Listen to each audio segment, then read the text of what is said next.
Shalom adik. Oke. Selamat pagi untuk semuanya dari rumah. Ya. Selamat pagi Kak Rapa. Halo Mas Rudi. Ya. Adik-adik di rumah, gimana kabarnya? Baik-baik aja kan? Puji Puji Tuhan. Tuhan. Walaupun keadaan kita di sini semua ya Iya. harus di rumah saja.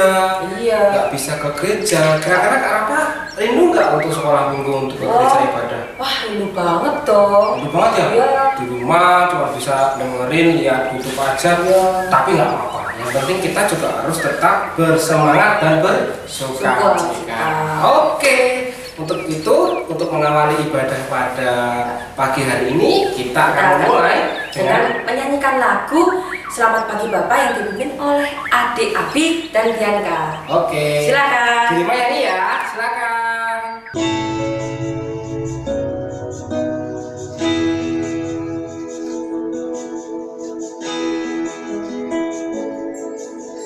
Selamat pagi Bapa, selamat pagi Yesus, selamat pagi Roh Kudus.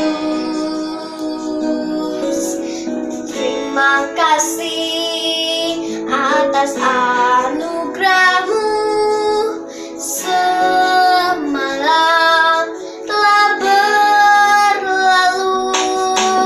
Ku memuji, ku bersyukur,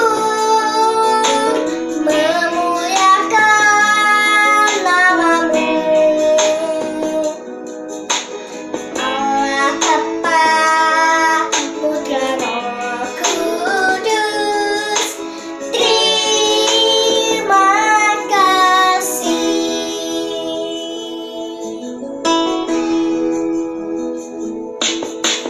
Selamat pagi Bapa, selamat pagi Yesus, selamat pagi Roh Kudus.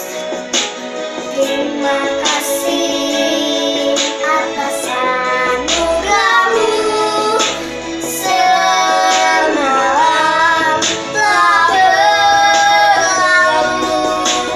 Ku memuji, ku bersyukur, memuliakan nama-Mu. Allah Bapa, Putra Roh Kudus, terima kasih. Ku memuji, ku bersyukur, memuliakan nama-Mu. Allah Bapa, Putra Roh Kudus, terima kasih. Allah Bapa, Putra Roh Kudus, terima kasih.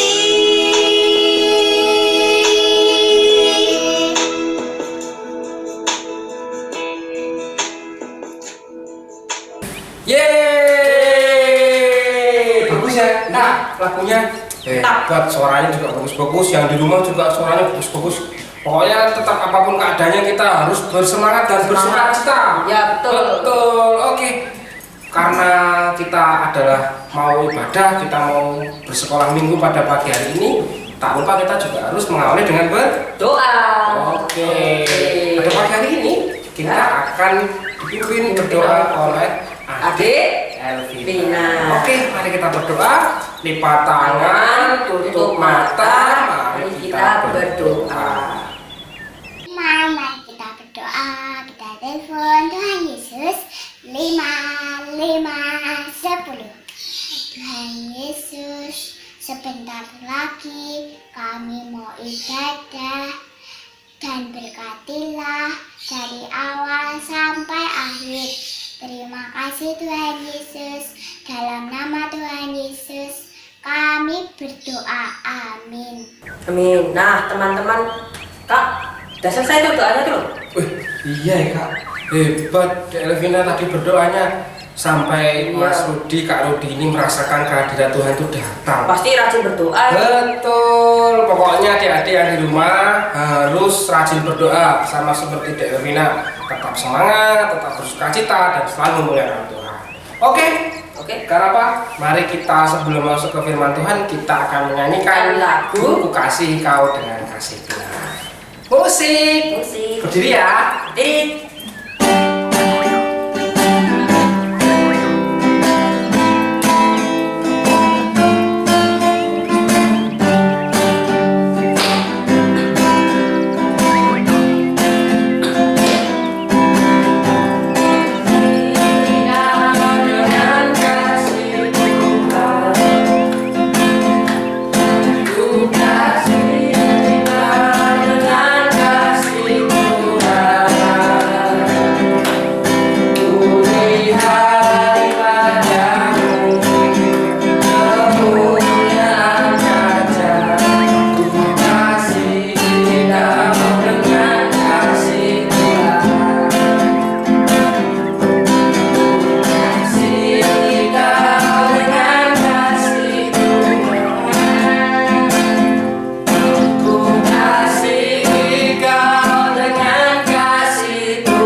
Mari kita persiapkan hati kita, Kak, untuk mendengarkan firman Tuhan yang akan disampaikan oleh Ibu Evi dari GKI Munthilan. Silakan.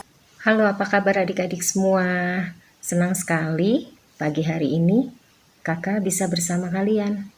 Kalian sehat-sehat semua ya? Kalau ada di antara kalian yang hari ini tidak fit atau sakit, kakak berharap pagi hari ini kalian juga bisa bersama-sama belajar tentang firman Tuhan, ya. Karena firman Tuhan akan memberikan kekuatan dan pemulihan untuk tubuh dan jiwa kita semua.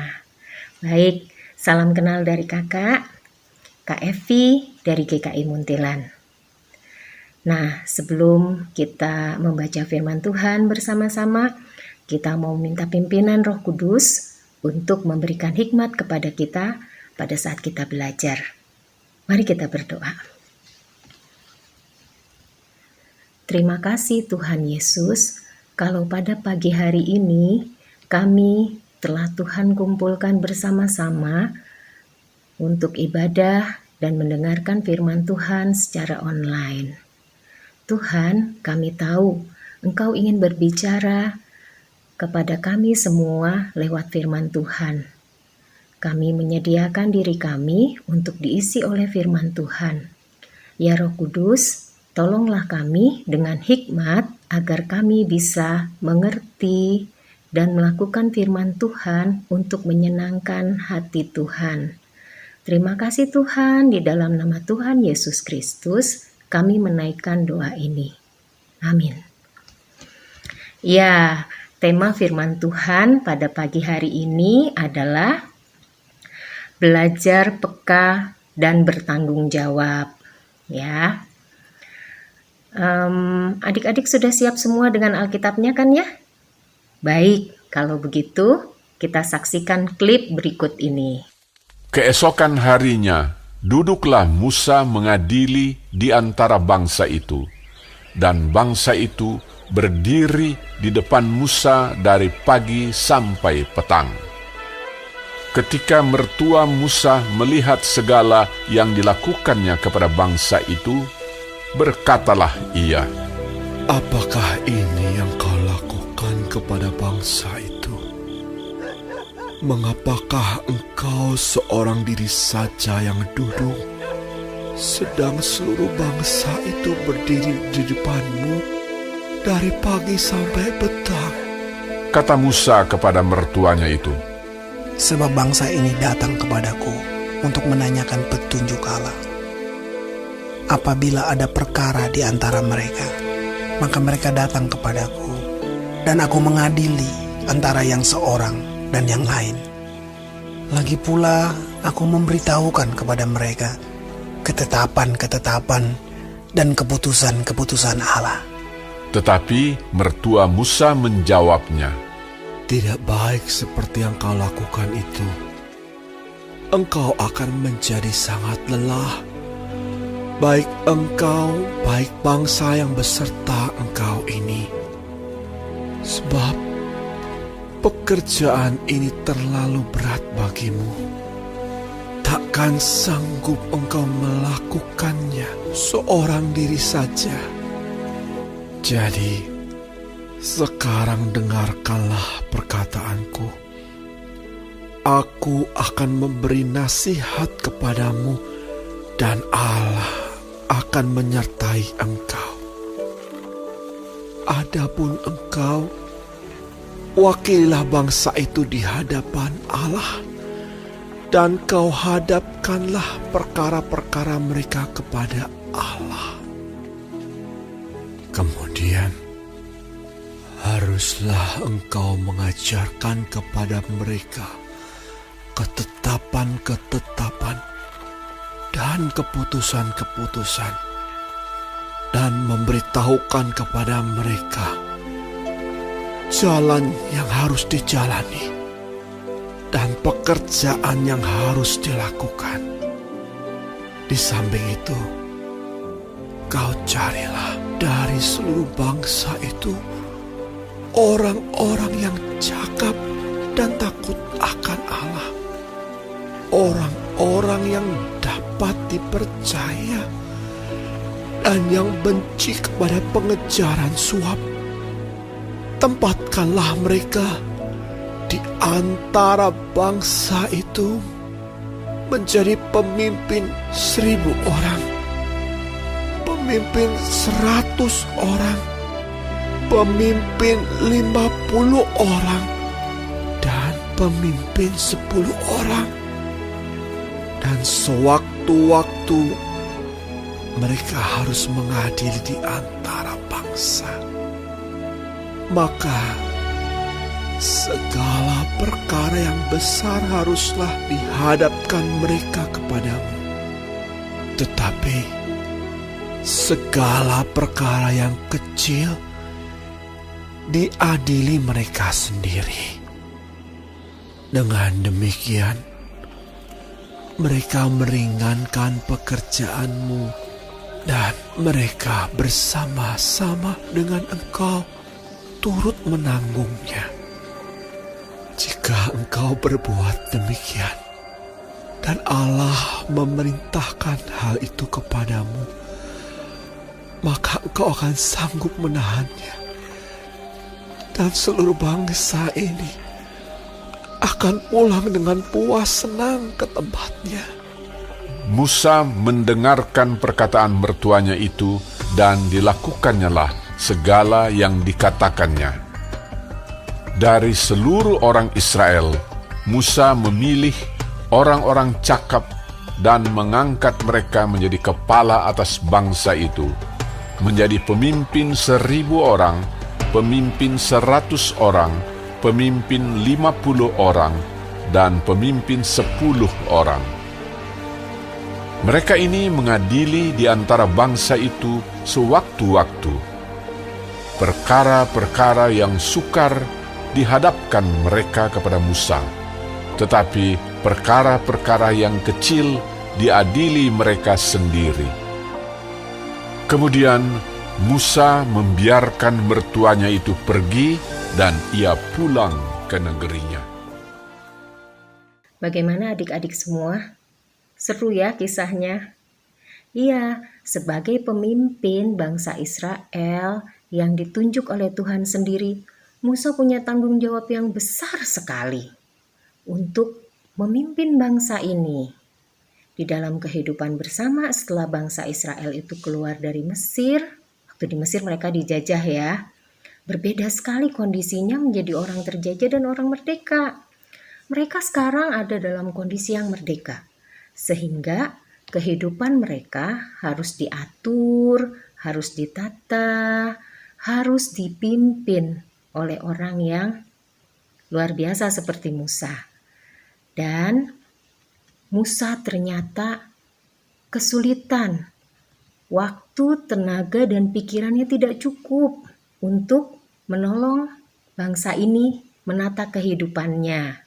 Ya, Musa menjadi kelelahan karena sepanjang hari dari pagi sampai sore dia harus duduk untuk menghakimi perkara-perkara kehidupan bangsa Israel.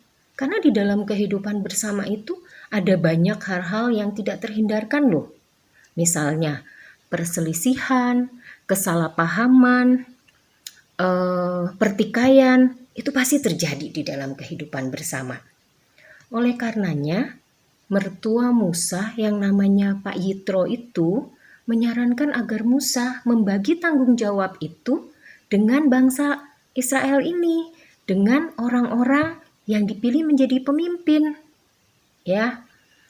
Nah, apa syarat untuk menjadi pemimpin? Syaratnya ada 4, ya. Yang pertama adalah harus cakap. Cakap itu artinya terampil. Ya, terampil itu skillnya terasah. Ya, karena sering berlatih, pasti skillnya akan terasah. Yang kedua adalah harus takut akan Tuhan. Takut akan Tuhan itu artinya taat, tunduk kepada Tuhan, tidak tawar-menawar. Iya, tidak. Ya. Lalu syarat yang ketiga adalah harus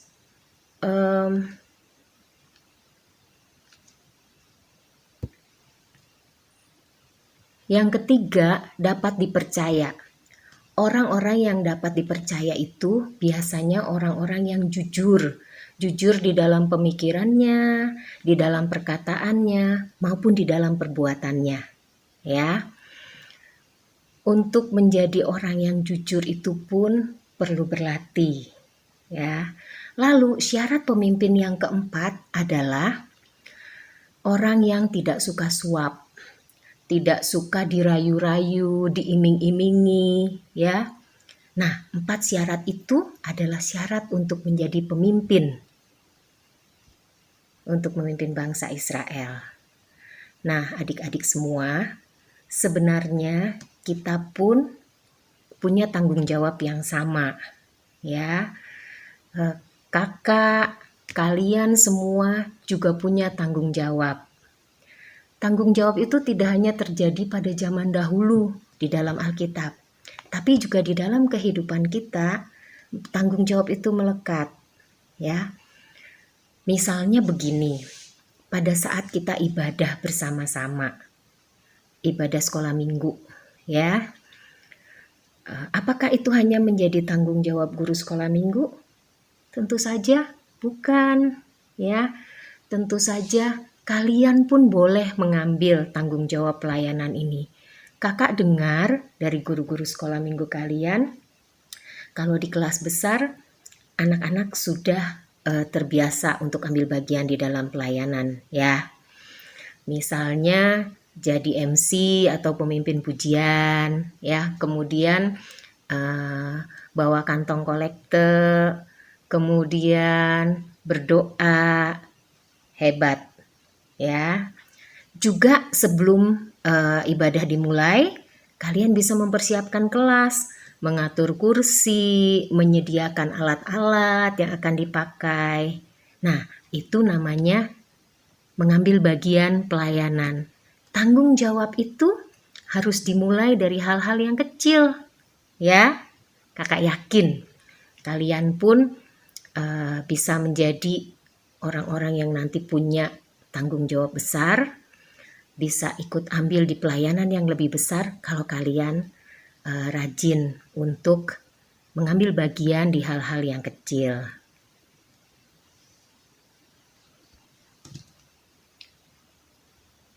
Sama loh dengan anak-anak sekolah minggu di GKI Muntilan. Di kelasnya Kak Evi itu, anak-anak seneng sekali ambil bagian. Misalnya main musik, mereka pegang kajon, mereka pegang gitar, ya. Lalu doa, baik pembukaan, doa persembahan maupun doa penutupan. Lalu membawa kantong kolekte, itu mereka suka melakukannya. Menjadi MC atau pemimpin pujian itu mereka selalu rebutan loh. Mereka senang dan penuh sukacita pada saat mereka bisa mengambil bagian di dalam pelayanan itu. Nah, namun demikian, tanggung jawab itu bukan saja ada di gereja atau di sekolah minggu loh ya. Tanggung jawab di rumah maupun di sekolah pun ada. Ya. Kalau di sekolah sekarang memang kita tidak berangkat ke sekolah karena pelajarannya dilakukan dengan online. Nah, tugas yang bisa kalian lakukan di sekolah untuk melatih tanggung jawab kalian ada banyak, ya. Misalnya menolong guru, mempersiapkan sarana belajar di kelas, membagikan buku, ya, membersihkan kelas, dan ada banyak lagi sesuai dengan lingkungan dan situasi yang ada di sekolah kalian masing-masing, ya. Lalu yang gak kalah pentingnya adalah di rumah. Nih dia nih ya, kadang-kadang di rumah itu kalian tuh mager, males gerak ya, udah PW kok ya, dan tidak punya keinginan untuk membantu segala tanggung jawab dan tugas yang ada di rumah. Wah, ini dia. Padahal di rumah itu merupakan tempat yang paling enak sekali untuk kalian berlatih. Banyak hal bisa kalian latih di rumah, ya.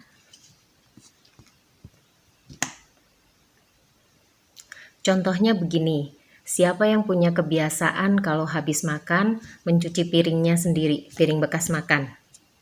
Coba siapa? Wah, hebat ya. Sebenarnya kita nggak cuci sendiri piring itu pun nggak apa-apa kok, karena ada mbak nanti yang mencucikan, gitu ya. Kalau kita terbiasa untuk melatih diri kita mencuci piring yang bekas makan kita sendiri, itu akan menjadi kebiasaan yang sangat baik untuk diri kita sendiri. Terbiasa menyelesaikan segala hal itu dengan sempurna. Terus kalian bilang, nanti tangannya kasar kalau mencuci piring, karena sabun kan bisa bikin tangan ini kasar. Itu salah loh. Itu alasan. Sabun sekarang itu sudah diberi pelembut sama pabriknya. Semakin kalian pakai, tangan kalian akan semakin lembut. Percaya nggak? Ayo dicoba. Ya, jadi jangan khawatir. Adik-adik terkasih, untuk melatih kepekaan diri itu, semua harus dimulai dari hal-hal yang sangat kecil. Ya, kalau kalian sudah terbiasa dengan hal-hal yang kecil, kalian nanti nggak akan kaget dengan hal-hal yang besar. Ya, nah, kakak mau kasih 3 tips nih, agar kalian bisa melatih kepekaan dan tanggung jawab kalian. Ya, yang pertama tipsnya. Tips yang pertama adalah berjuanglah melawan rasa malas. Ya. Rasa malas itu tidak menguntungkan, malah sebaliknya banyak merugikan. Oleh karenanya, rasa malas itu harus dibuang jauh-jauh. Taruh deh di tempat sampah, tidak boleh ada di dalam diri kita. Ya. Rasa malas itu akan membuat kita terlambat. Orang lain sudah maju, kita masih belum apa-apa. Rasa malas itu akan membuat kita tertinggal jauh. Ya, rasa malas itu tidak menghadirkan damai sejahtera juga buat diri kita. Enaknya hanya sesaat. Nah, yang kedua, tips dari kakak adalah selalu berusaha untuk jadi lebih baik. Ya, menciptakan sesuatu yang lebih bernilai. Contoh misalnya begini, di rumah ibu tidak sempat untuk menyirami tanamannya hari itu atau sore itu ya. Kalau tanaman itu tidak disirami, itu nggak masalah karena dia akan tetap tumbuh. Toh hanya tidak disirami 1 hari ya. Tapi apabila kalian mau mengambil alih tugasnya ibu untuk menyirami tanaman itu, maka tanaman itu akan menjadi lebih segar dan lebih subur. Nah, kalian sudah berusaha untuk menciptakan sesuatu yang lebih baik. Daripada kalian tidak menyirami, hasilnya tanamannya lebih segar. Ya. Tips yang ketiga adalah selalu berlatih dan mencari pengalaman baru.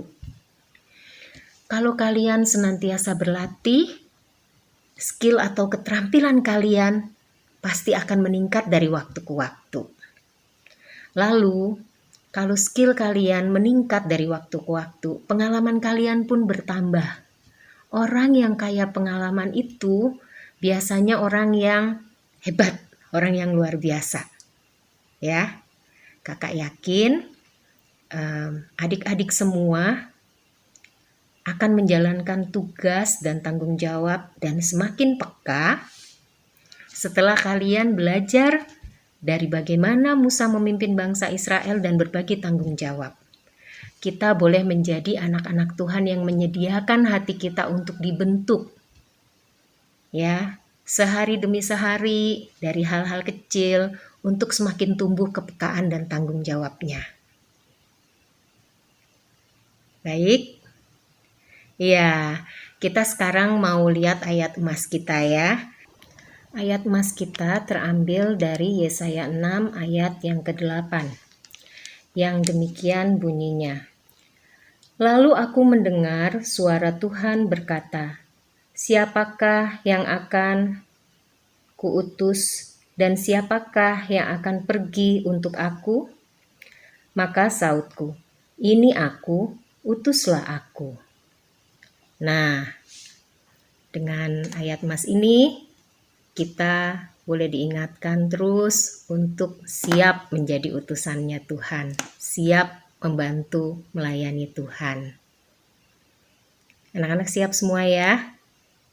Baik. Sampai sedemikian jauh firman Tuhan hari ini. Sebelum kita menutup dan berpisah, mari kita tutup dengan doa.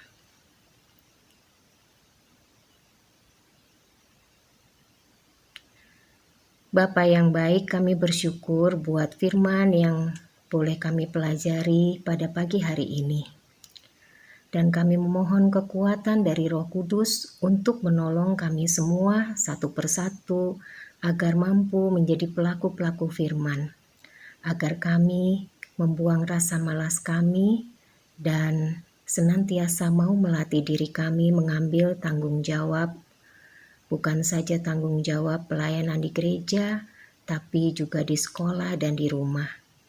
Terima kasih Tuhan sudah mengingatkan kami bahwa kami boleh mengambil bagian di dalamnya.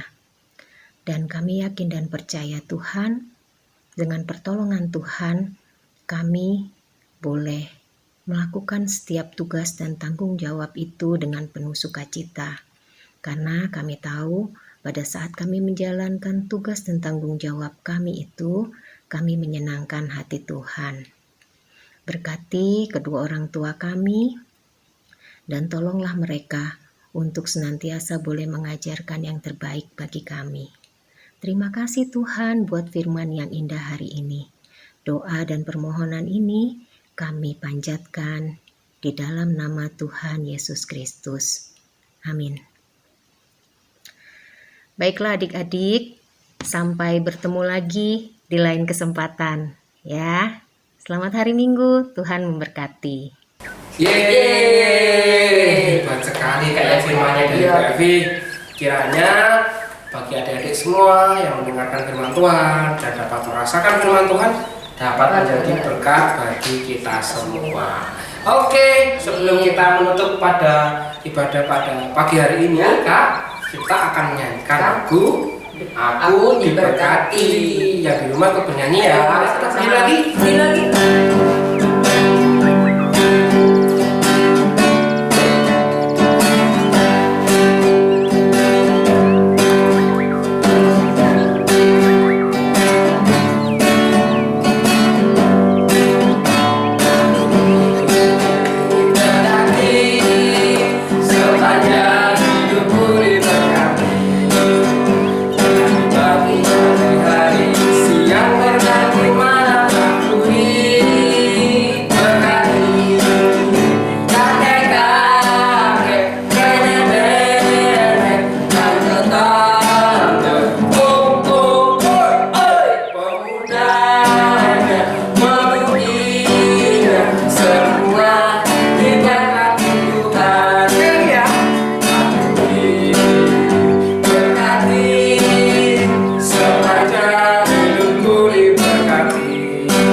Selanjutnya kita akan masuk ke dalam doa penutup yang akan dipimpin oleh adik Lucky. Mari kita lipat tangan, kita satukan hati kita untuk berdoa. Kasih Tuhan Yesus, kami boleh mendengarkan firman-Mu. Berkati kami Tuhan, berkati juga orang tua kami, guru sekolah minggu, semoga selalu sehat. Terima kasih Tuhan Yesus, amin. Amin. Terima kasih adik Lucky. Sama seperti tadi adik Ervina ya. Tetap semangat, tetap rajin berdoa dan selalu sukacita. Pokoknya yang semua ada di rumah tetap jaga kesehatan, pakai masker, pakai hand sanitizer, tetap cuci tangan, dan selalu di rumah serta jaga jarak. Oke, terima kasih Kak Rafa. Ya, terima kasih Kak Rudi. Sampai bertemu kembali di ibadah Sekolah Minggu GKJ Mergangsan online yang selanjutnya ya. Dadah.